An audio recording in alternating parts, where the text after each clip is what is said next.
Guess what, हम लोगों में से बहुत सारे लोग ऐसे हैं जो कि बैंक लॉकर के अंदर अपना गोल्ड रखते हैं ये सोच के कि बैंक लॉकर जो है सेफ है और हमारा गोल्ड जो है वहाँ पे सुरक्षित रहेगा, और अगर इन केस वहाँ पे चोरी भी होता है तो हमें वहाँ से पैसा वापस मिल जाएगा। अगर आप लोग भी ऐसा सोचते हैं तो आप लोग बहुत ही गलत सोचते हैं। सपोज एक सिनेरियो है जिसके अंदर हमने 10 लाख रुपए का गोल्ड जो है वो बैंक लॉकर के अंदर रखा है और वो चोरी हो गया है।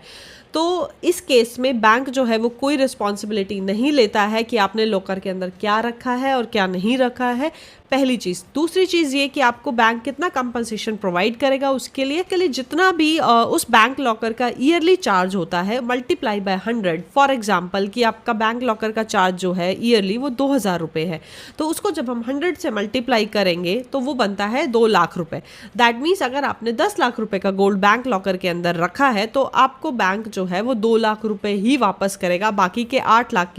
लाख का लॉस हो गया है, बैंक उसके लिए रिस्पॉन्सिबल नहीं होगा। बैंक लॉकर में नहीं रख के सपोज हम गोल्ड मोनेटाइजेशन स्कीम के अंदर पैसा लगा देते हैं तो यस उस केस में बैंक रिस्पॉन्सिबल होता है, लेकिन उस केस में आपको आपका गोल्ड उसी तरह वापस नहीं मिलेगा जैसे आपने डाला था। बैंक क्या करेगा, आपका जितना भी गोल्ड होगा वो उसको पिघला के एक गोल्ड की ईंट बना देता है या फिर गोल्ड की एक ब्रिक बना देता है एंड उस फॉर्म में आपको वो गोल्ड वापस मिलता है।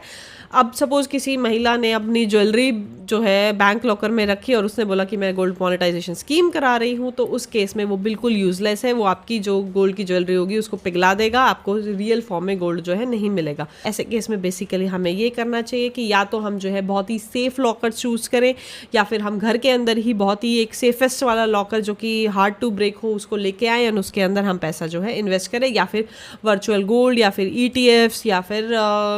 इन सारी बेसिकली स्कीम्स के अंदर इन्वेस्ट करें instead of keeping it in the gold locker.